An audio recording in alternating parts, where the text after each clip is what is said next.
El final de la carta de San Pablo a los Corintios termina con una frase que realmente es un proyecto de vida. El que vive según Cristo es una criatura nueva. Para él o para ella lo viejo ha pasado y ya todo es nuevo. Bellísima esa frase. Para el hombre y la mujer que vive en Cristo, lo viejo ha pasado y todo es nuevo. El Evangelio de Marcos es el que venimos leyendo hace ya varias semanas, desde que comenzó el tiempo ordinario, aunque fue interrumpido después por la Cuaresma y el tiempo pascual. Fueron unas cuantas semanitas después de la Epifanía y ya de nuevo estamos en pleno tiempo ordinario hasta que llegue el Adviento de este año. Y Marcos es el Evangelio que nos acompaña en estos domingos del tiempo ordinario. Lo que escuchamos en esta tarde es el primer relato de Marcos donde Jesús interactúa con los elementos de la naturaleza.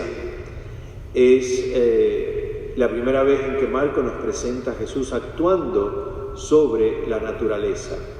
Es un relato que está lleno de una simbología muy profunda. Son muchos los detalles simbólicos en este texto.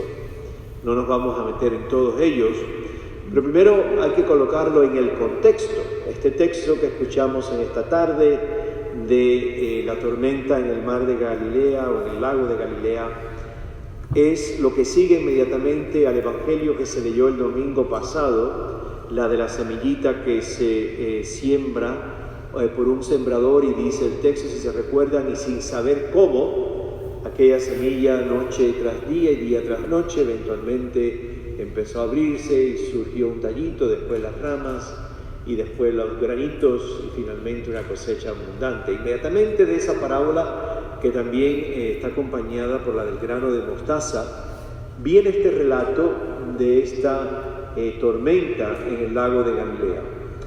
Segundo, el texto comienza diciendo que Jesús fue el que dijo, vámonos a la otra orilla. No es solamente un lugar geográfico, sino lo que significaba ir a la otra orilla. ¿Y qué otra orilla es esa en el lago de Galilea para un judío? La otra orilla era el mundo de los paganos y de los gentiles. Para un judío ir a la otra orilla era inaudito, no se podía ir a la otra orilla. Era el mundo del paganismo y quedarían cultualmente impuros para celebrar su propia fe, para compartir entre ellos. Era muy problemático ir a la otra orilla. Era un lugar totalmente desconocido, nuevo, diferente en todo sentido de la palabra. Por lo tanto, ya este viaje comienza con un elemento de temor y de miedo, porque van a la otra orilla. Jesús los está invitando, por así decirlo, de salir de sus espacios cómodos, de su mundo conocido, para meterse en una aventura que ellos no han pedido, no han buscado, simplemente Jesús, y porque se los pide van. Pero les puedo asegurar que iban aterrorizados, porque la otra orilla para ellos era un lugar inhóspito, era un lugar al que no debían ir, era un lugar incluso en el que estaba prohibido ir. Marcos nos dice por qué Jesús se los quiere llevar a la otra orilla. Para Marcos lo importante es lo que ocurre en el camino, en la barca, para llegar a la otra orilla. Es lo que ocurre. Muchas veces ponemos tanto énfasis en lo que va a pasar al final del camino, cuando para un cristiano tanto el final como el caminar mismo son de la misma importancia y esencial. ¿Por qué? Porque es estando de camino que ocurren nuestras grandes conversiones y nuestras grandes transformaciones. Es en el camino donde finalmente la semilla que se plantó en nuestras vidas comienza a dar fruto. y comienza a romperse y comienza a dar señales de vida estando en el camino. La persona que pretende vivir una vida totalmente estática no crece, no hay conversión, no hay transformación. La persona que nunca quiere salir de su zona de confort nunca va a crecer, la semilla nunca va a dar fruto. La semilla solamente da fruto cuando finalmente nos atrevemos a ir a la otra orilla, y muchas veces no vamos, nos llevan a la otra orilla, y así se descubre un mundo totalmente diferente y crecemos porque se nos expande el corazón y la mente. Creo que esa es la intención quizás de Jesús, decirle a sus amigos: vamos a la otra orilla. ¿Qué ocurre en el camino? Pues ya lo escuchamos, surge una tormenta inmensa, una tormenta que amenaza la seguridad y la vida de los discípulos. Jesús, dice el relato, está dormido en la popa de la barca y está incluso muy cómodo, porque Marcos te da un detalle muy curioso: estaba dormido sobre un cojín. Estaba riquísimo Jesús durmiendo, y ante aquella aparente indiferencia de Jesús, los discípulos reaccionan y reaccionan con amargura y reaccionan con rabia. Es que no te importa, le dicen a Jesús. Parece que estás totalmente desconectado de la realidad que te rodea y nos rodea a todos. Es que no te importa, Jesús. Jesús lo que hace es levantarse, despertarse, y actúa de una forma totalmente diferente y realmente inesperada y sorpresiva para los discípulos.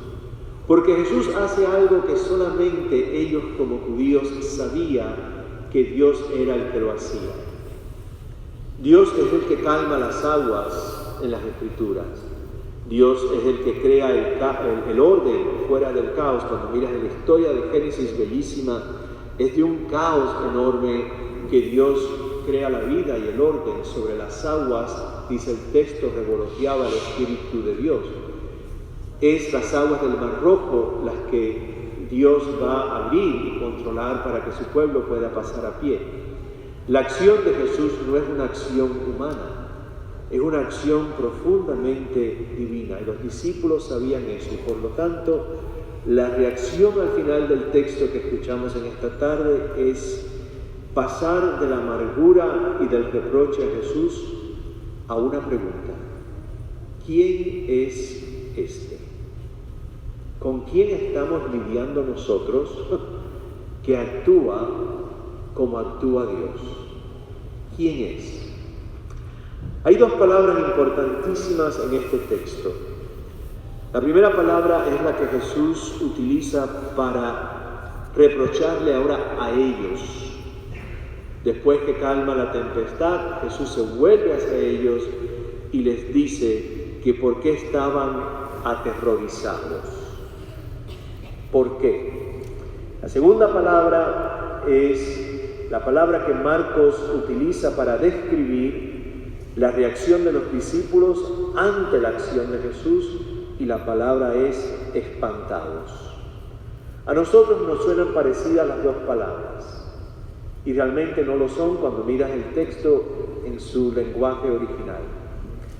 La primera palabra de Jesús a los discípulos, ¿por qué están aterrorizados?, también significa ¿por qué están acobardados? Y esa me gustaba más, porque Jesús lo que le dice a los discípulos: ustedes han permitido que la cobardía controle sus vidas, que la cobardía incluso domine la fe y la confianza de ustedes. ¿Por qué son cobardes? Eso es lo que Jesús realmente le está diciendo a los discípulos. La segunda palabra, la palabra espantados, que es la que Marco utiliza para describir la reacción de ellos ante la acción de Jesús, una palabra hermosísima que no tiene que ver nada con la primera. En el texto en inglés aparece más claro lo que el autor quiere decir. En el texto de inglés dice literalmente: se quedaron boquiabiertos, que no es lo mismo que espantados. Se quedaron boquiabiertos, se quedaron totalmente sorprendidos ante la acción de Jesús frente al viento y frente a las aguas.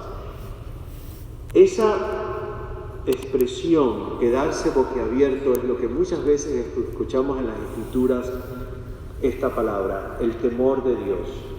Tristemente lo entendemos como miedo a Dios, y no es eso. Las Escrituras, cuando hablan del temor de Dios, lo que están diciendo es básicamente que ante esta inmensidad maravillosa de amor y poder y belleza que es Dios, reconocemos nuestra pequeñez y nos quedamos frente a esa inmensidad como boquiabiertos. Ese es el temor de Dios del que habla las Escrituras. No es miedo. El miedo es el primero que escuchamos en el texto y es el que Jesús recrimina incluso, pero Jesús no lo recrimina por el segunda reacción o segundo sentimiento, que es quedarse boquiabiertos, estupefactos, como dice el texto, no pueden decir palabra. Nosotros reaccionamos así cuando descubrimos este caminar de Dios en nuestras vidas, este Dios que es mucho más grande que nosotros y nosotros tan pequeñitos delante de este misterio de amor, un Dios que crea y un Dios que trae orden al caos de nuestras vidas. Y lo único que podemos hacer es hacer lo que hace Job. La primera lectura fue del libro de Job, pero no fue el texto final de Job, donde Job, después de pasar mucho tiempo quejándose contra Dios y demandando una explicación, Dios lo sienta. Y al final del texto de ese libro tan maravilloso, Dios le da un larguísimo discurso a Job, y cuando termina de hablar Dios, dice Job esta frase: me voy a poner la mano derecha en la boca y no voy a hablar más. Porque delante de Dios, cuando vemos la presencia enorme, maravillosa, amorosa, salvadora de Dios en nuestras vidas, la única reacción más auténtica que puede tener el ser humano es la de Job. Agarra la mano derecha, te la pones en la boca y no hables más. Eso es la reacción de los discípulos después de la obra salvadora de Jesús. ¿Con quién estamos lidiando? ¿Qué realidad es esta que tenemos delante de nosotros? Muchas veces, como dije al principio, la vida nos va a llevar al otro lado. No nos tenemos que llevar nosotros mismos. Y como los discípulos, esos momentos en que la vida nos lleva al otro lado son muy difíciles, son dolorosos, y cada uno lo ha experimentado de diferentes formas, lo que es ir al otro lado. Son momentos de temor, porque estamos metiéndonos en territorios desconocidos que nunca pensábamos que íbamos a estar. Por lo tanto, es totalmente humano la reacción de los discípulos, que tengamos miedo y nos sintamos acobardados y acobardadas, porque la vida nos está metiendo en un territorio que jamás pensábamos que íbamos a entrar. Y no sabemos dónde está Dios, y nos cuesta trabajo conectar con Dios. Incluso podemos llegar a pensar que si Dios es real o no, porque la otra orilla a donde nos han llevado es muy fea. Pero ¿qué ocurre? Ocurre que eventualmente, igual que en el relato de hoy, las cosas se van calmando. Y el sol vuelve a salir, igual que en la historia de hoy. Vemos la mano de Dios en todo lo que ha ido ocurriendo.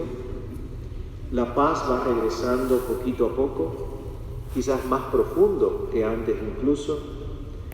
Y comenzamos a ver todos los puntos, cómo se van conectando y cómo el caos comienza a tener forma y sentido, incluso hasta propósito. Y la semillita del domingo pasado comienza a abrirse y sale el tallito y las ramas y los granos. Regresa la alegría y regresa incluso más que nunca la gratitud. Y ante todo esto vivido, tú y yo lo único que podemos hacer es taparnos la boca con la mano derecha y decir: yo no hablo más, porque Dios ha estado grande con nosotros y estamos alegres. En esta tarde le pedimos al Señor el regalo de poder decir de vez en cuando, como los discípulos, ¿con quién estoy lidiando? ¿Qué misterio es este grande de Dios en mi vida? ¿Quién es esta realidad? Dicen que Francisco de Asís muchas veces lo escuchaban decir durante las noches y durante toda la noche, era de poco dormir parece, que decía, calladito, pero los frailes lo escuchaban: ¿quién soy yo y quién eres tú? Creo que es lo mismo que hacen los discípulos al final del Evangelio de hoy, con palabras diferentes. ¿Quién es este que hasta el viento y el agua domina? Como Francisco de Asís, viendo nuestro propio caminar, viendo nuestra pequeñez y viendo la majestad de Dios, decimos callados en el corazón: ¿quién soy yo, Señor, y quién eres tú?